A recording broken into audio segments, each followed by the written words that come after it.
এক মুষ্টি পরিমাণ বালু দিয়েও যদি কেউ মসজিদের নির্মাণে এগিয়ে আসে, এক মুষ্টি পরিমাণ বালু দিয়েও যদি মসজিদ নির্মাণে কোনো ব্যক্তি এগিয়ে আসে, আল্লাহ তাআলা তার জন্য জান্নাত একটি স্মরণের ঘর নির্মাণ করবেন। সুবহানাল্লাহি ওয়া বিহামদিহি। সম্মানিত হাজিরিন, এজন্য আমরা বাড়ি নির্মাণে যে পরিমাণে এগিয়ে আসব, তার চাইতে বেশি এগিয়ে আসতে হবে মসজিদ নির্মাণে।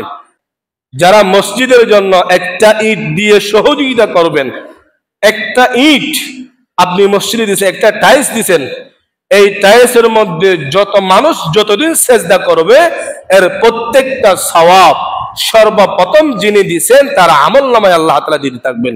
সুবহানাল্লাহি ওয়া বিহামদিহি। আদ-দাল্লু আলাল খায়রি কাফাইলিহি। যে পরিমাণ দিবেন সদকায়ে জারিয়া। এই মসজিদে যারা সহযোগিতা করেছেন, যত মানুষ এখানে নামাজ পড়তেছে, পড়বে, কিয়ামত পর্যন্ত যারা পড়বে, যারা মসজিদ দাতা, তাদের আমলনামায় সমপরিমাণ সওয়াব আল্লাহ তাআলা দান করে থাকবেন। আপনারা নিজ থেকে এগিয়ে আসবেন, আপনারা নিজ থেকে এসে বলবেন যে আমি 10 বস্তা সিমেন্ট দিব, একজন বলছে আমি 1 গাড়ি ইট দিব। সবাই যখন এগিয়ে আসবো, তাহলে এই মসজিদ কোন বদ্দিন ও মুসলিমের সহযোগিতা লাগবে না, মুসলমানের অর্থায়নে আল্লাহর ঘর মসজিদ নির্মিত হবে ইনশাআল্লাহ। কি ভাই, আমরা নিজেরা অর্থায়নে মসজিদ করতে পারবো না? কোন মুসলিম, বৌদ্ধ, খ্রিস্টানের কাছ থেকে অনুদান নিতে হবে আমাদেরকে? আমরা নিজেদের টাকা দিয়ে মসজিদ নির্মাণ করবো ইনশাআল্লাহ। আল্লাহ তাআলা সবাইকে তৌফিক দান করে বলেন আমিন।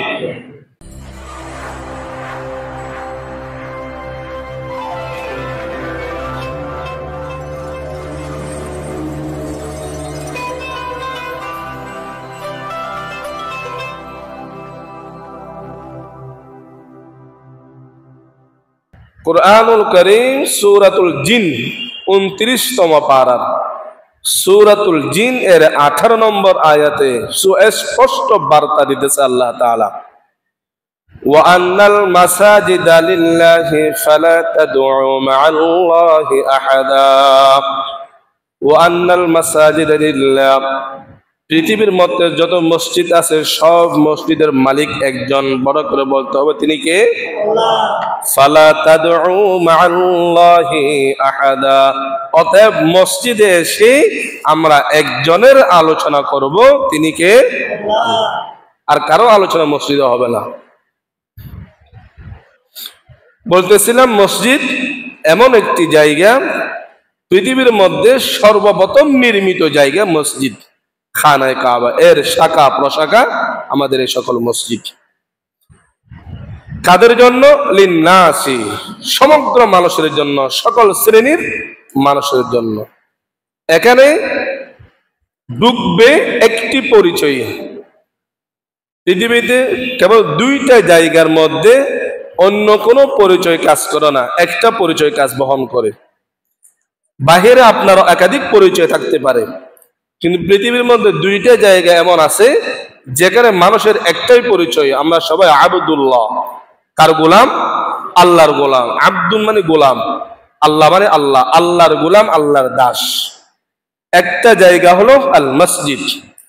মসজিদের মধ্যে সকলের পরিচয় একটা, আব্দুল্লাহ। আমরা মুসল্লি, আমরা কার গোলাম? বলেন, আল্লাহর গোলাম। এখানে কোনো চেয়ারম্যানের পরিচয় চলবে না, কোন এমপির পরিচয় চলবে না, কোন মন্ত্রীর পরিচয় এখানে চলবে না। এখানে সকলের অধিকার সমান, সব পেশার মানুষের অধিকার মসজিদের মধ্যে সমানভাবে চলবে। লিন্নাসি আল্লাযী বিবাক্কাতা মুবারাকান ওয়া হুদাল লিল আলামিন। মসজিদের মধ্যে ব্যক্তির পরিচয় চলে না, পদের পরিচয় মসজিদের মধ্যে আসবে না। মসজিদের পরিচয় একটা আব্দুল্লাহ। আরেকটি জায়গা সেটা হলো কবর। কবরের মধ্যে আপনার ব্যক্তির পরিচয় কোনো কাজে আসবে না। এখানে যদি নিজেকে আল্লাহর গোলাম হিসেবে পরিচয় করে দিতে পারেন, তাহলে আপনার চিরস্থায়ী শান্তি। সেখানে যদি বলেন আমি কেন্দ্রীয় মসজিদের খতিব, পাওয়ারফুল একজন ব্যক্তি, আমি শিল্পনগরের চেয়ারম্যান, কোনো কাজে আসবে না। সেখানে আপনি যদি নিজেকে আব্দুল্লাহর পরিচয়টা ভালো করে দিতে পারেন, তাহলে চিরস্থায়ী শান্তি, জান্নাতের দরজা আপনার জন্য উন্মুক্ত করে দেওয়া হবে। এই জন্য আমরা যারা মসজিদে ঢুকবো, আমরা নিয়ত করব আমার যা পরিচয় আছে সব বাহিরে, মসজিদ আমার পরিচয় একটা, আমি মুসলমান, আমি আব্দুল্লাহ। পারবেন তো ইনশাআল্লাহ? ইন্না আউওয়ালা বাইতিন বুদিআ লিন-নাসি লাল্লাযী বিবাক্কাতা মুবারাকান ওয়া হুদাল লিল আলামিন। জমিনের মধ্যে সবচেয়ে প্রথম নির্মিত জায়গাটির নাম মসজিদ, সকল মানুষের জন্য উন্মুক্ত রাখতে হবে। যদি বিশেষ কোনো ব্যক্তির জন্য এখানে বাধা থাকলে এখানে জুমা পড়া জায়েজ হবে না। এই মাসলাটা আমাদের জানা দরকার। যদি কোনো ব্যক্তির জন্য এখানে নিষেধাজ্ঞা থাকে, ও মুসলিম, সে তো আসবে না। কোনো মুসলমান ভিন্ন দলের করার কারণে যদি তার মসজিদে আসা বাধা থাকে, এই মসজিদে জুমা পড়া জায়েজ হবে না। আমাদের অনেক দেশের বিভিন্ন পত্রিকার মধ্যে বা অনলাইন খবর দেখি, সে আগে কোন দলের সাথে যুক্ত ছিল বিদায় তার এই মসজিদে আসার অনুমতি নেই। সে আগে একটা দল করতো, এটাকে নিষিদ্ধ, এই জন্য ওই দল করার কারণে এই মসজিদে আসা তার জন্য নিষেধ। যদি কোনো মুসলমানের জন্য মসজিদে প্রবেশ নিষেধ হয়, সেই মসজিদে জুমা পড়া সম্পূর্ণ হারাম, জায়েজ হবে না। লিন্নাসিল আল্লাযী বিবাক্কাতা, মসজিদ থাকবে উন্মুক্ত, সকল দল, সকল শ্রেণী, সকল পেশার মানুষ সমান অধিকার। সামনের কাতার সবার জন্য উন্মুক্ত, এখানে কোনো চেয়ারম্যান, এমপি, মন্ত্রীর জন্য জায়গা থাকবে না। লিন্নাসিল আল্লাযী বিবাক্কাতা মুবারাকা, বুঝতেছেন কথা?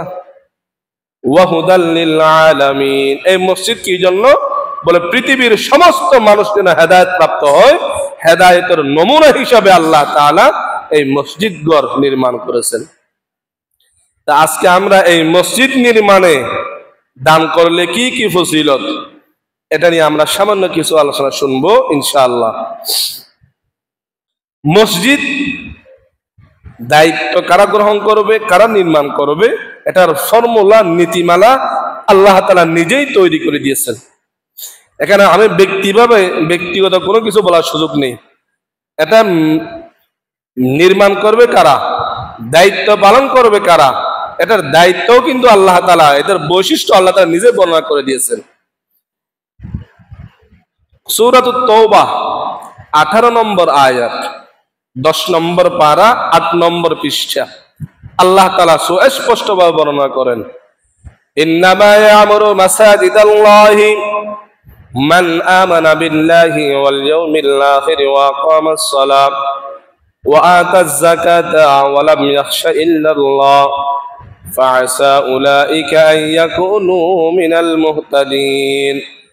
আল্লাহ তাআলা বলেন, ইন্নামা ইয়ামুরু, নিশ্চয় আমার ঘর নির্মাণ করবে, মাসাজিদাল্লাহ, মসজিদ নির্মাণ করবে, মসজিদের দায়িত্ব পালন করবে কারা?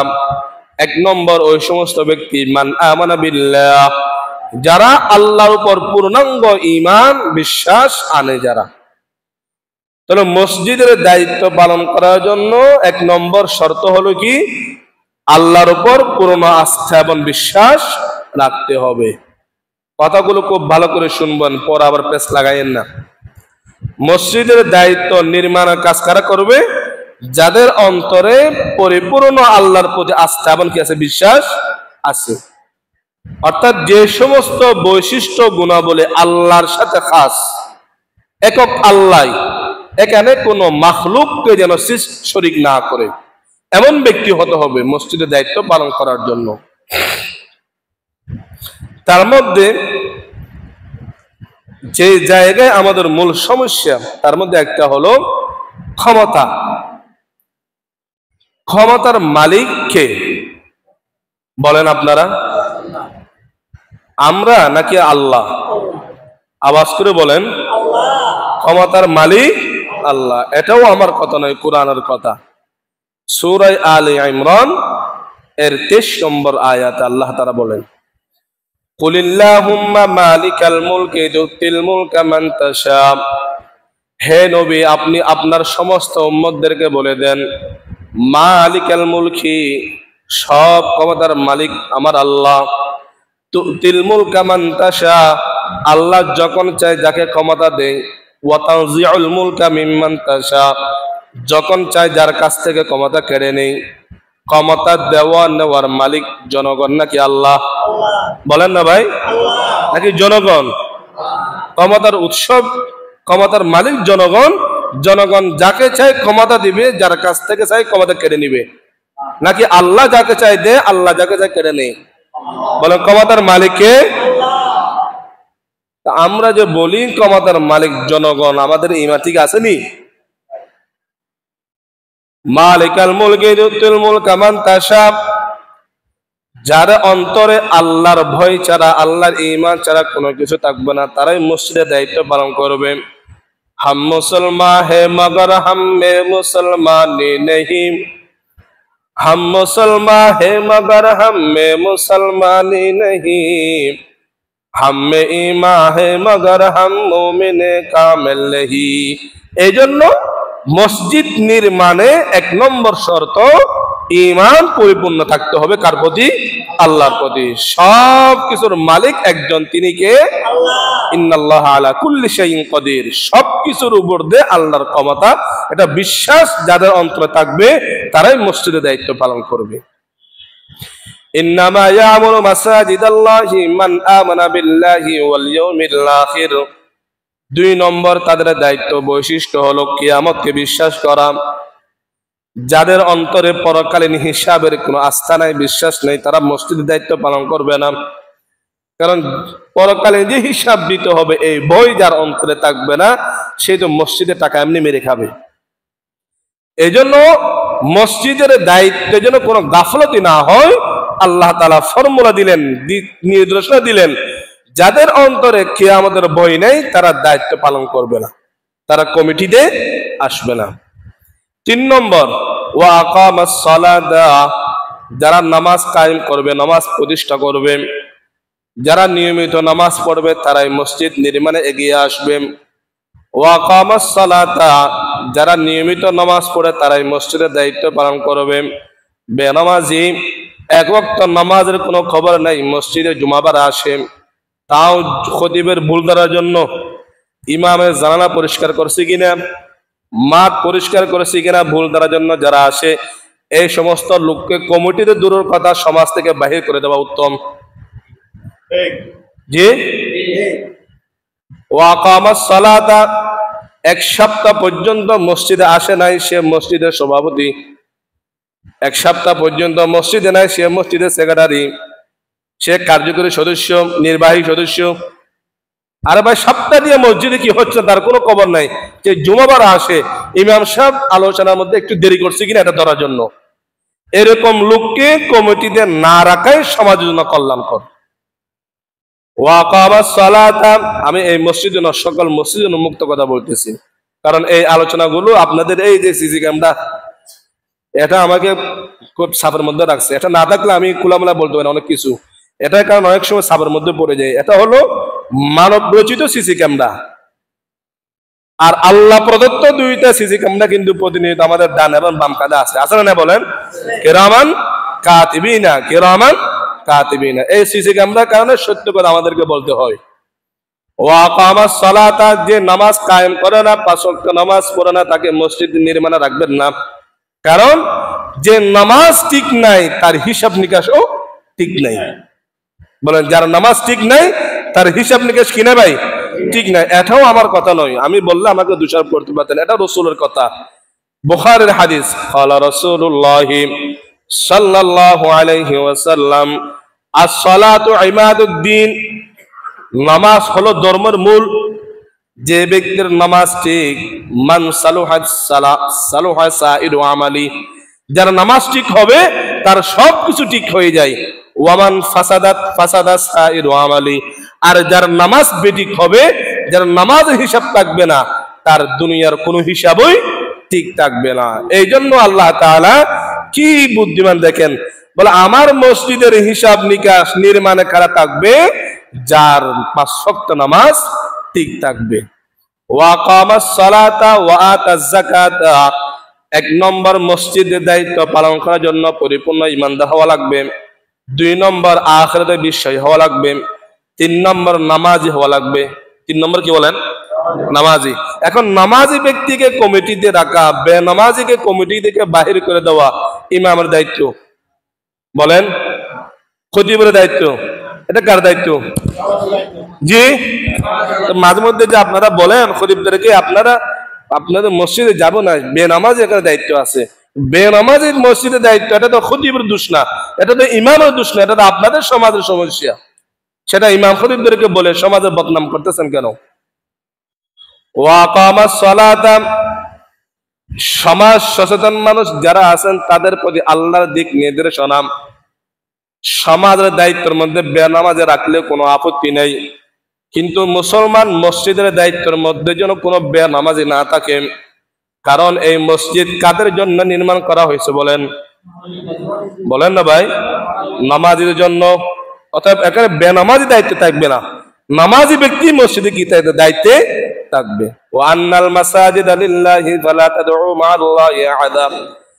তো 3 নম্বর গুণাবলী নামাজি হতে হবে। 4 নম্বর ওয়া আতাজ যাকাতা, সে যদি সম্পদশালী হয়, তার উপরে যদি যাকাত আল্লাহ প্রদত্ত যে বিধান সেটা যদি হয়, যাকাত আদায় করতে হবে। অতএব কৃপণ ব্যক্তি যে গরিবের হক আদায় করে না, যাকাত যতটুকু আসে দেয় না, দিলেও কম দেয়, এরকম ব্যক্তিকে কমিটিতে রাখা যাবে না। ওয়া আতাজ যাকাতা, যে পরিমাণ যাকাত আসবে যাকাত দিয়ে দিতে হবে। কারণ সে যদি আল্লাহর হক আদায় না করে মসজিদের হক আদায় করবে, তার কি গ্যারান্টি আছে? দেখছেন আল্লাহ তাআলা কিভাবে শর্তগুলো দিয়েছে। ওয়া আতাজ যাকাতা, 4 নম্বর বৈশিষ্ট্য হলো যাকাত আদায় করে হওয়া লাগবে। হুজুর, নামাজি ব্যক্তি, ইমানদার ব্যক্তি কিয়ামত বিশ্বাস করে, তারপর যাকাত আসে নাই, সে দায়িত্বে থাকতে পারবে না? অবশ্যই থাকতে পারবে। তারপরে যাকাত তো ফরজ হয় নাই। যাকাত ফরজ হলে যে যাকাত দিবে না এমন ব্যক্তির কথা আল্লাহ তাআলা বলেছেন। 5 নম্বর ওয়ালাম ইয়াখশা ইল্লাল্লাহ, মসজিদ নির্মাণে মসজিদের দায়িত্বে আসবে একমাত্র যারা আল্লাহকে ভয় করে এমন ব্যক্তি। সমাজের দেশের কোনো মানুষকে ভয় করলে সে মসজিদের দায়িত্ব না আসাই ভালো। কারণ মসজিদের সময় সময় এমন কোনো পদক্ষেপ আপনাকে নিতে হবে যেগুলো সমাজের বিরুদ্ধে যাবে, রাষ্ট্রের কাঠামোর বিরুদ্ধে যাবে, এমন অনেক সময় পদক্ষেপ মসজিদের জন্য আপনাকে নিতে হয়। সেক্ষেত্রে যদি ভীতু মানুষ থাকলে সে পদক্ষেপগুলো নিতে পারবে না। এই জন্য আল্লাহ তাআলা বলেন ওয়ালাম ইয়াখশা ইল্লাল্লাহ, পৃথিবীতে যে একমাত্র আল্লাহকে ভয় করে এমন ব্যক্তিকে মসজিদের দায়িত্ব দিবেন। তাহলে মসজিদ নির্মাণে মসজিদের দায়িত্বে 5 ধরনের ব্যক্তি আসতে পারবে। এমন ব্যক্তি আসবে যার মধ্যে কয়টা গুণ থাকবে? 5টা গুণ। 1 নম্বর আল্লাহর প্রতি পূর্ণ আস্থা এবং বিশ্বাস। 2 নম্বর আখিরাতের প্রতি বিশ্বাস। 3 নম্বর যে নিজেও নামাজ পড়ে পরিবারকেও নামাজি বানায় এমন ব্যক্তি মসজিদে দায়িত্ব আসবে। 4 নম্বর আল্লাহ প্রদত্ত বিধান যাকাত যে আদায় করে। 5 নম্বর যারা অন্তরে কি আছে? আল্লাহর ভয় আছে। এমন ব্যক্তিরা যদি মসজিদ নির্মাণে এগিয়ে আসলে কি হবে? ফাসা উলাইকা আইয়াকুনু মিনাল মুহতাদিন, তাদের দেখা দেখি গোটা সমাজ হেদায়েত প্রাপ্ত হয়ে যাবে। বলেন সুবহানাল্লাহ ওয়া বিহামদিহি। সমাজ পরিবর্তন করতে হলে আগে মসজিদ সংস্কার করতে হবে। আল্লাহ তাআলা আমাদেরকে করার আমল করার তৌফিক দান করেন, আমিন। মসজিদ নির্মাণের জন্য যারা শ্রম দেন, অর্থ ব্যয় করেন, পরামর্শ দেন, তথা এক কথায় যারা মসজিদ নির্মাণে দান সদকা করেন, কি লাভ হবে আপনাদের? এই সমস্ত কাজে এগিয়ে আসলে আপনাদের কি লাভ? দুনিয়াবে উখরবি লাভ তো অনেক আছে, পরকালের জীবনে দুনিয়াতে অনেকগুলো লাভ আছে। যারা মসজিদে দান সদকা করে দুনিয়াতে অনেক লাভ আছে। তার মধ্যে একটা লাভ হলো, যে ব্যক্তি আল্লাহর ঘর মসজিদ নির্মাণের জন্য টাকা ব্যয় করে, পরামর্শ দে, শ্রম দে, বিনিময়ে আল্লাহ তাআলা স্পেশাল ফেরেশতা পাঠিয়ে তার সমস্ত বলা মুসিবত আল্লাহ তাআলা দূর করে দিবে। ক্বালা রাসূলুল্লাহ সাল্লাল্লাহু আলাইহি ওয়াসাল্লাম আস-সাদাকাতু তারুদ্দুল বালা। আল্লাহর হাবিব বলেন, যারা মসজিদ নির্মাণে সদকা করে আল্লাহ তাআলা তাদের সমস্ত বলা মুসিবত এই সদকার কারণে আল্লাহ তাআলা কি করে দেবে? দূর করে দিবে। এরকম অনেক ঘটনা, অনেক ইতিহাস আছে। মানুষ সুস্থ হয় না, বিপদের মধ্যে আছে, মসজিদে দান করছে, আল্লাহ তাআলা বিপদ দূর করে দিয়েছে, ব্যবসার মধ্যে বরকত দিয়ে দিয়েছেন। এরকম অনেক ঘটনা দেশের মধ্যে আছে। তাহলে 1 নম্বর মসজিদে দান সদকা করলে মুসিবত গুলো আল্লাহ তাআলা কি করে দিবেন? দূর করে দিবেন। 2 নম্বর মসজিদ নির্মাণে দান করার কারণে আল্লাহ তাআলা আপনার দিল তথা আপনার আমলনামা গুনাহ মুক্ত করে দিবেন। সুবহানাল্লাহি ওয়া বিহামদিহি। সূরা তাওবা 110 নম্বর আয়াত। আল্লাহ তাআলা বলেন, খুয মিন আমওয়ালিহিম সাদাকাতান তুতাহহিরুহুম ওয়া তুযাক্কিহিম বিহা ওয়া সাল্লি আলাইহিম ইন্না সালাতাকা সাকানুল লাহুম ওয়াল্লাহু সামিউন আলিম। আল্লাহ রাব্বুল আলামিন বলেন, হে নবী, খুয মিন আমওয়ালিহিম সাদাকা, আপনি মুসলমান সম্পদশালী ব্যক্তি যারা আছে তাদের কাছ থেকে সদকা গ্রহণ করেন। এই সদকা তারা যখন দান করবে, আল্লাহর পথে ব্যয় করবে, এক নম্বর লাভ তুতাহহিরুহুম, তুতাহহিরুহুম অর্থাৎ তাদের সম্পদের মধ্যে যদি কোনো সমস্যা থাকে, সদকার কারণে আল্লাহ তাআলা তার সমস্ত সম্পদকে পবিত্র করে দিবেন। অনেক সময় হয় না, আমাদের দেশের নিয়মটা এমনই, এখানে ব্যবসা করতে গেলে ইচ্ছা না থাকলেও আপনাকে হারাম তথা সুদের মধ্যে লিপ্ত হওয়া লাগে। কি ভাই, আমাদের দেশের নিয়মটা এমন, সরকারি একটা জব নিতে যাবেন, এখানে আপনাকে হারামে লিপ্ত হওয়া লাগে। ঘুষ না দিলেও চা হলে খাওয়া লাগে অফিসারকে। কি ভাই, এরকম নিয়ম না? আমাদের দেশের নিয়মটা আমরা এরকমও শুনি, কিছু পেতে গেলে সরকারের কাছ থেকে কিছু দিতে হয়। এখানে সুদ, ঘুষ, এটা যদি আপনার মন না চাইলেও বাধ্য হয়ে আপনাকে করতে হয়। এরকম অনিচ্ছাকৃত কোনো হারাম কিছু যদি আপনার সম্পদের মধ্যে ঢুকে যায়, এই দান সৎকার কারণে আপনার সম্পদকে আল্লাহ তাআলা পবিত্র করে দেবেন। বলেন সুবহানাল্লাহি ওয়া বিহামদিহি। 3 নম্বর, ওয়া তুযাক্কিহিম বিহা ওয়া সাল্লি আলাইহিম। 3 নম্বর লাভ হলো, যে ব্যক্তি মসজিদ নির্মাণে দান করবে, বিনিময়ে আল্লাহ তাআলা তাকে তাসকিয়ায়ে নফস, আত্মশুদ্ধি দান করবেন তথা তার আমলনামা গুনাহ মুক্ত করে আল্লাহ তাআলা তাকে খাঁটি আল্লাহর ওলি হিসেবে কবুল করে নেবেন। ওয়া তুযাক্কিহিম বিহা, তাসকিয়ায়ে নফস বলা হয় আত্মশুদ্ধি। মসজিদ নির্মাণে যত বেশি দান করবেন, হ্যাঁ, যে কোনো জায়গায় যত বেশি দান করবেন, এর কারণে আল্লাহ তাআলা আত্মশুদ্ধি, আপনার অন্তরকে আল্লাহ তাআলা পরিষ্কার করে দিবেন।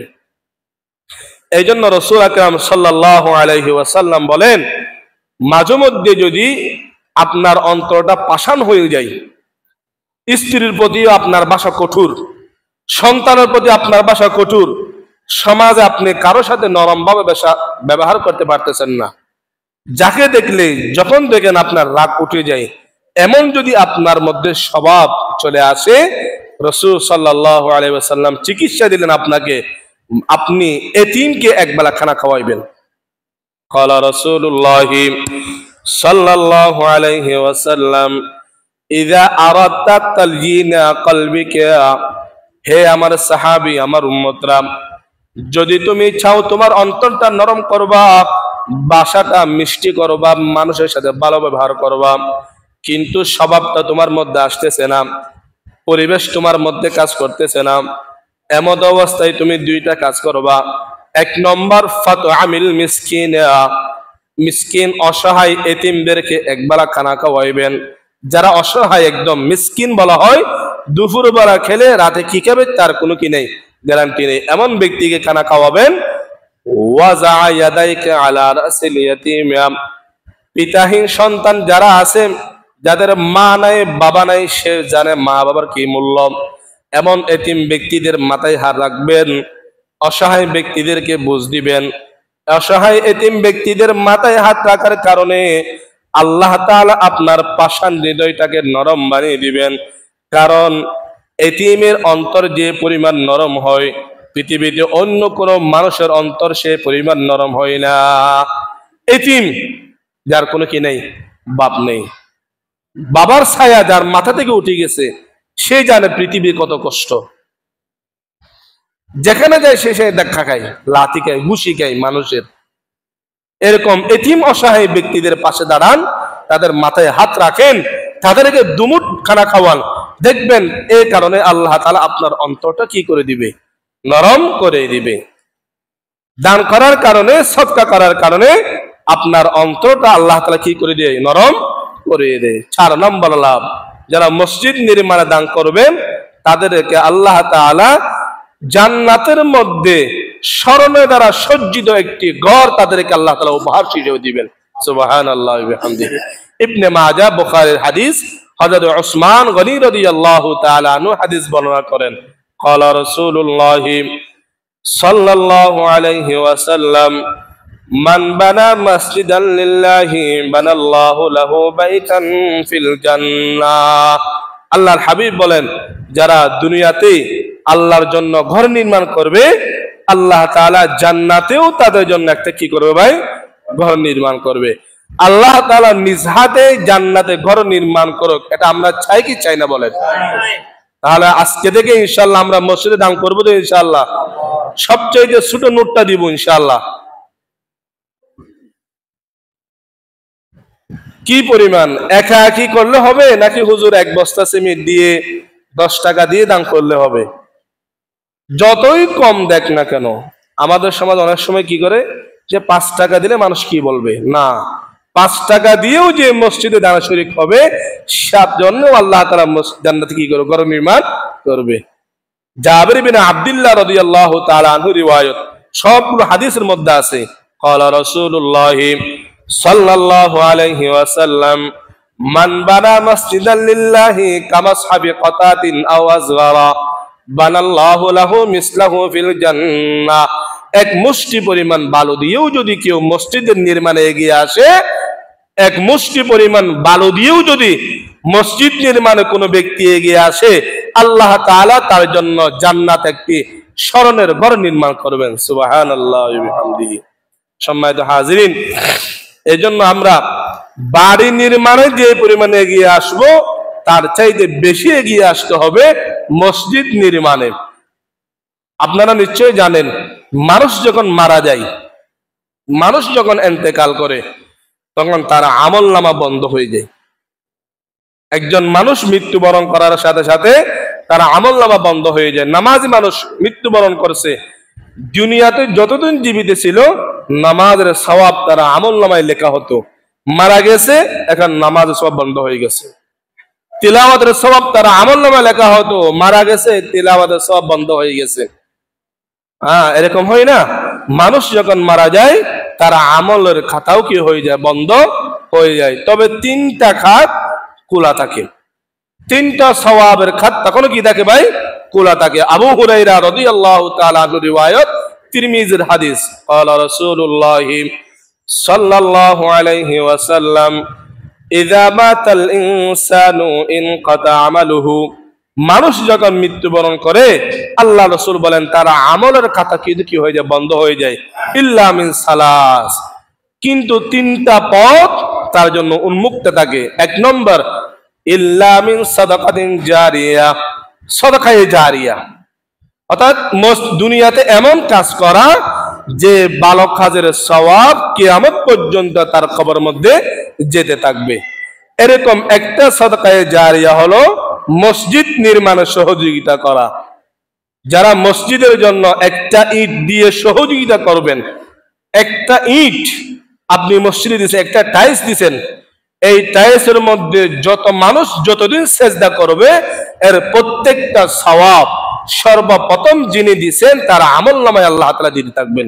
সুবহানাল্লাহি ওয়া বিহামদিহি।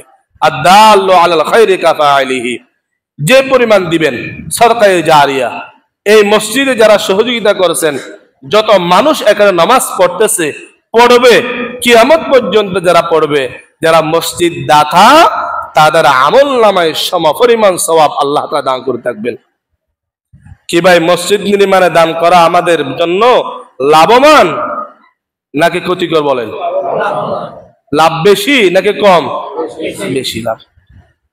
করবো তো ইনশাআল্লাহ। এই যে সামনে আমাদের মসজিদের 2য় তলা কাজ শুরু হবে, অল্প কিছুদিনের মধ্যে হয়তো শুরু হতে পারে। এটা হওয়াটাই জরুরি যে এই কাজ যখন শুরু হবে, কমিটির পক্ষ থেকে যেন বলতে না হয় কালেকশনের জন্য। কমিটি কেন বলবে? কমিটি তারা তো মসজিদের গোলাম, মসজিদের খাদেম। আপনারা নিজ থেকে এগিয়ে আসবেন, আপনারা নিজ থেকে এসে বলবেন যে আমি 10 বস্তা সিমেন্ট দিব, একজন আমি 1 গাড়ি ইট দিব। সবাই যখন এগিয়ে আসবো, তাহলে এই মসজিদ কোনো বদ্দিন ও মুসলিমের সহযোগিতা লাগবে না, মুসলমানের অর্থায়নে আল্লাহর ঘর মসজিদ নির্মিত হবে ইনশাআল্লাহ। কি ভাই আপনারা আমরা নিজেরা অর্থায়নে মসজিদ করতে পারবো না? কোন মুসলিম বৌদ্ধ খ্রিস্টানের কাছ থেকে অনুদান নিতে হবে আমাদেরকে? আমরা নিজেদের টাকা দিয়ে মসজিদ নির্মাণ করবো ইনশাআল্লাহ। আল্লাহ তাআলা সবাইকে তৌফিক দান করে বলেন আমিন। তাহলে 1 নম্বর সর্বশ্রেষ্ঠ জায়গা হলো মসজিদ দান করার সর্বশ্রেষ্ঠ জায়গা। এখানে যেগুলো দান করবেন সবগুলো ডবল ডিডবল আল্লাহর কাছে কিয়ামতের দিন পাবেন। 2 নম্বর আওয়ালাদিন সালিহিন ইয়ানফাউ লাহু, সদকায়ে জারিয়ার 2 নম্বর পথ হলো নেককার সন্তান রেখে যাওয়া। দুনিয়াতে এমন সন্তান রেখে যাওয়া যে আপনি মৃত্যুবরণ করার পরেও আপনার জন্য ইসালে সওয়াব করে, সদকায়ে জারিয়া করে, কোরআন তেলাওয়াত করে আপনার কবরের মধ্যে সওয়াব পৌঁছায়। আপনার কবরে বসে বসে কোরআন পড়বে না। আমাদের দেশে আবার অনেকগুলো আছে এরকম যারা কবরের মধ্যে গিয়ে বসে বসে কোরআন পড়ে। আরে ভাই আমি যদি একা একটা গালি দিই, এই গালি আমি যদি এখানে একটা খালাদা জায়গাকে গালি দিই, উদাহরণস্বরূপ বলতেছি, এই গালি ওনার গায়ে লাগবে না? বলে লাগবে না? মিডিয়া যদি এখানে বলে দেয় যে কেন্দ্রীয় মসজিদ খতিব সাহেব খালাদা জায়গাকে গালি দিছে, এখানে তো আমার 12টা বাজিয়ে দিবে। তা আমার মতো একটা নাফাক জবানের একটা কথা যদি ওখানে পৌঁছে যায়, সর্বশ্রেষ্ঠ বাণী আল্লাহর কোরআন যদি এখানে তিলাওয়াত করা হয় তার সওয়াব কোনো কবরে যাবে না, যাবে না? এখানে তিলাওয়াত করলে সওয়াব কবরে যাবে না? এখানে তিলাওয়াত করলে সৌদি আরবে সওয়াব যাবে না? তাহলে কবরে গিয়ে কিনে তিলাওয়াত করতে হবে, কবরে বসে বসে এখন আপনাকে তিলাওয়াত করতে হবে। ওই মানুষের ইমোশন নিয়ে খেলা করে ভণ্ডামি ছাড়া এগুলো আর কিছু নয়। আল্লাহ তাআলা এই জাতীয় ভণ্ড আলেম থেকে জাতিকে হেফাজত করেন। আওয়ালাদুন সালিহুন ইয়ানফাউ লাহু, নেককার সন্তান রেখে যাবেন। আপনাদের একটা ঘটনা শোনাই, সময় শেষ আমার, এবার 3 মিনিট আছে মনে হয়। তাফসীরে কবির নামে একটি বড় গ্রন্থ আছে, তাফসীরের কিতাব, আল্লামা ইমাম ফখরুদ্দিন রাজি রাহমাতুল্লাহি আলাইহি বনি ইসরাইলের ঘটনা তথা মূসা আলাইহিস সালাতু ওয়াস সালামের একটি ঘটনা। সুসন্তান রেখে গেলে আপনার কি লাভ এটা বোঝার জন্য ঘটনা বলতেছি। একজন মূসা আলাইহিস সালাতু ওয়াস সালাম কবরের পাশ দিয়ে যাইতেছে, এমন সময় কবরের মধ্যে একজন ব্যক্তির কবরের মধ্যে বিশাল আওয়াজ, শাস্তির আওয়াজ, ভয়াবহ শাস্তি হইতেছে সেখানে। বনি ইসরাইল তৎকালীন যুগের মুসলমান মারা গেছে, কবরের মধ্যে শাস্তি হইতেছে। মূসা আলাইহিস সালাতু ওয়াস সালাম চলে গেছেন। কিছুদিন পর যখন তিনি সে একই পথ দিয়ে আসলেন, দেখতেছে তার কবরের আযাবটা বন্ধ হয়ে গেছে, তার কবরের আযাব মাফ হয়ে গেছে, বন্ধ হয়ে গেছে। এখন সে কবর দিয়ে মেশকা আম্বরের গ্রান, জান্নাতের সুগন্ধি পাইতেছেন। বলেন সুবহানাল্লাহি ওয়া বিহামদি। মূসা আলাইহিস সালাতু ওয়াস সালামের একটা উপাধি ছিল কলিমুল্লাহ। বলেন মূসা আলাইহিস উপাধি কি? কলিমুল্লাহ মানে বুঝেন? ডাইরেক্ট কল দেয়, জমিনে থেকে সরাসরি কার সাথে কথা বলে? আল্লাহর সাথে। মূসা আলাইহিস সালাতু ওয়াস সালাম বলেন, ইয়া রাব্বাল আলামিন, 2 দিন আগে এই কবরের পাশ দিয়ে যাইতেছিলাম, কবরের মধ্যে আগুন জাহান্নামের দুর্গন্ধ পাইছিলাম। এমন আযাব মনে হয় পৃথিবীর অন্য কোনো কবরে হইল না। কিন্তু 2 দিন পর যখন আসলাম দেখতেছি এই কবরটা জান্নাতের বাগান হয়ে গেছে। কবর হয়তো জাহান্নামের গর্ত, না হয়তো জান্নাতের বাগান হয়। কি কারণ কিছু বুঝতেছি না, আল্লাহ সমাধান দিয়ে দেন যেন আমরাও আমল করতে পারি, আমাদের কবরটা যেন জান্নাতের বাগান হয়ে যায়। ফর্মুলা, ওষুধ চাইলেন কার কাছে? আল্লাহর কাছে। আল্লাহ তাআলা ওহী পাঠাইলেন জিবরিল আলাইহিস সালাতু ওয়াস সালাম দিয়ে, বলেন এই যে কবরবাসী, এই যে কবরের বাসিন্দা, এটা আসলে একটা চরিত্রহীন লম্পট মানুষ। সমাজের যত আকাম কুকাম আছে সব সে করত, কিন্তু মৃত্যুর সময় যখন চলে আসলো তখন মানুষ যতই পাষাণ খারাপ হোক না কেন, মৃত্যুর সময় আসলে কিন্তু কবর আযাব সকলের অন্তরে চলে আসে। সে তখন তার বিবিকে ওসিয়ত করলো, তোমার গর্ভের মধ্যে যে সন্তানটা আছে ও যদি দুনিয়াতে সুস্থ বাবা আসে, আমার ওসিয়ত থাকবে আমার সন্তানটাকে আপনি একটু হাফেজ কোরআন বানাবেন, ছেলেটাকে দ্বীনি শিক্ষা দিবেন, সে যেন দ্বীনি শিক্ষা পেয়ে আমার কবরের মধ্যে ইসহালে সওয়াব করে, হয়তো আল্লাহ তাআলা তার তিলাওয়াতের বরকতে আমার কবর আযাবটা মাফ করে দিবেন। এই ওসিয়ত করার পরে লোকটা কয়েক মাস পরে মারা গেছে। আপনারা জানেন মানুষ যখন মারা যায় সাথে সাথে তার কিয়ামত শুরু হয়ে যায়। আনুষ্ঠানিক কিয়ামত পরে হবে, ব্যক্তিগত কিয়ামত মৃত্যু পর্যন্ত শুরু হয়ে যায়। মানুষ মারা যাওয়ার সাথে সাথে তার কিয়ামত শুরু হয়ে যায়।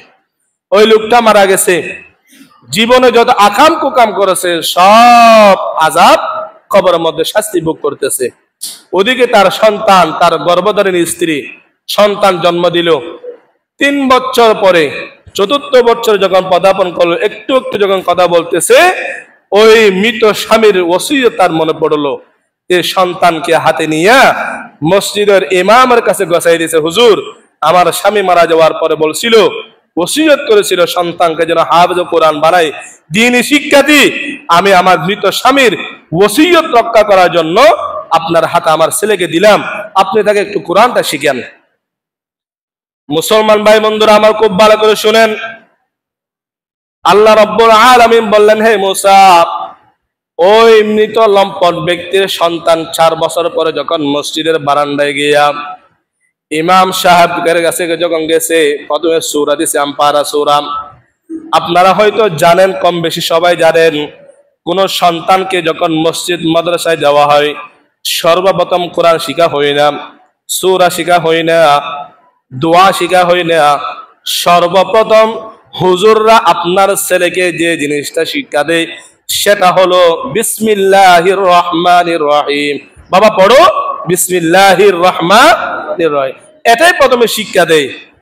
মুসা আলাইহিস সালাতু ওয়াস সালাম শুনো, ওর ছেলে যখন মসজিদের বারান্দায় গিয়া বলল বিসমিল্লাহ, শুরু করতেছি কার নামে? আর রহমান, যিনি মহাদয়াবান, আর রহিম, যিনি মহা ক্ষমাশীল। এর ছেলে যখন বলল দয়াবান, মহাদয়াবান, এর ছেলে দুনিয়ায় বসে বসে বলতেছে, আল্লাহ তুমি মহাদয়াবান, আর আমি যদি তার বাবার কবরের মধ্যে আযাব দিই, আর রহমান নামের বেমানান হবে না রে মুসা। এই জন্য সন্তান যখন বলল আর রহমান আর রহিম, তখন আমি আল্লাহ আরশে বসে থাকতে পারি নাই, আমার রহমান নামের ওসিলায় তার বাবার কবর আযাব মাফ করে দিলাম। বলেন, এই সমস্ত প্রতিষ্ঠানগুলো রক্ষা করা আমাদের দায়িত্ব আছে কিনা বলেন আপনারা? হ্যাঁ, মসজিদ মাদ্রাসা মুসলমানদের হৃদয়ের স্পন্দের প্রথম জায়গা। মসজিদ রক্ষা করা যেমন আমাদের দায়িত্ব, মসজিদ মাদ্রাসা রক্ষা করাও আমাদের দায়িত্ব। আপনাদের কাছে ছোট্ট একটা প্রশ্ন রেখে আমি আলোচনা শেষ করতেছি। আমাদের এই দেশ বাংলাদেশ, এটা কি ইসলামিক কান্ট্রি নাকি মুসলিম দেশ? বলেন, ইসলামিক দেশ বুঝেন? ইসলামিক দেশ বলা হয় যেখানে দেশ চলবে বা দিন চলবে দেশের অর্থায়নে। মসজিদ, মাদ্রাসা, আশ্রয় কেন্দ্র, হাসপাতাল সবগুলো রাষ্ট্রের সম্পদে চলে, এটাকে বলে ইসলামিক দেশ। আর মুসলিম দেশ মানে মেজরিটি মানুষ মুসলমান, ইসলামী শাসন ব্যবস্থা সেখানে নেই। আমাদের বাংলাদেশ কি ইসলামী দেশ নাকি মুসলিম দেশ? এই দেশের দ্বীনি শিক্ষা প্রতিষ্ঠান যেগুলো আছে বা মসজিদ যেগুলো আছে, এগুলো কি রাষ্ট্রের অর্থায়নে চলে নাকি মুসলমানদের সার্বিক সহযোগিতায় চলে? বলেন। সঠিক উত্তর দিচ্ছেন। তাহলে এই মসজিদ এবং মাদ্রাসাগুলো রক্ষা করা আপনার আমার ঈমানি দায়িত্ব। এই হিসাবে এই মসজিদের কাজ যখন শুরু হবে, আমরা প্রত্যেকে যার যতটুকু সামর্থ্য আছে এই মসজিদ নির্মাণ আমরা এগিয়ে আসবো ইনশাআল্লাহ। তখন তো আসবেন প্রতি জুমাবারে যখন মসজিদে আসবেন, এক বেলা নাস্তা করতে গেলে 50 টাকা চলে যায়। এখন তো একটা চার দামও 20 টাকা 10 টাকা, একদম এই যে পরের দুধ এটা 10 টাকা, তো মসজিদে দেয় 2 টাকা 5 টাকা। কাকে দিতেছেন এই টাকা আপনি? খবরদার, মসজিদে আমরা কমপক্ষে একটা 50 টাকা নোট হলে হাতে রাখবো। 50 টাকার নোট একটা বড় না, 10 টাকা 20 টাকা 50 টাকা আমরা মসজিদে দিব। 5 টাকা 2 টাকা সিরা নোট, এগুলো আল্লাহর ঘর মসজিদে আল্লাহর রাস্তায় দিয়েন না, ধরা খাবেন আল্লাহর কাছে। আল্লাহ তাআলা আমাদেরকে তৌফিক দান করেন, আমিন। আর এই মসজিদে জুমার খুতবা দেওয়ার জন্য, ইমামতি করার জন্য মানুষ তৈরির কারখানা, স্কুল, কলেজ, ভার্সিটি নাকি মাদ্রাসা? তাহলে এই মাদ্রাসাও আমাদেরকে রক্ষা করতে হবে। বলেন, এই মাদ্রাসাও আমাদেরকে রক্ষা করতে হবে। যত দিনই মাদ্রাসা আপনাদের কাছে আসবে, যত মাদ্রাসা আজিজনগরের বলেন বাইরে থেকে যত মাদ্রাসা আসবে, উচিত ছিল সে মাদ্রাসায় গিয়ে সহযোগিতা করার। যদি হুজুররা যদি আসে বিনয়ের সহিত সম্মানের সহিত এতিমদের জন্য মাদ্রাসার জন্য আপনারা দান করবেন। যদি না পারেন সম্মানের সহিত বলবেন। কেউ অসম্মানী করবেন, আল্লাহর আদালত আপনাকে দাঁড়াইতে হবে। আল্লাহ তাআলা আমাদেরকে বুঝার আমল করার তৌফিক দান করেন, আমিন। ওয়া আখিরু দাওয়ানা আলহামদুলিল্লাহি রাব্বিল আলামিন।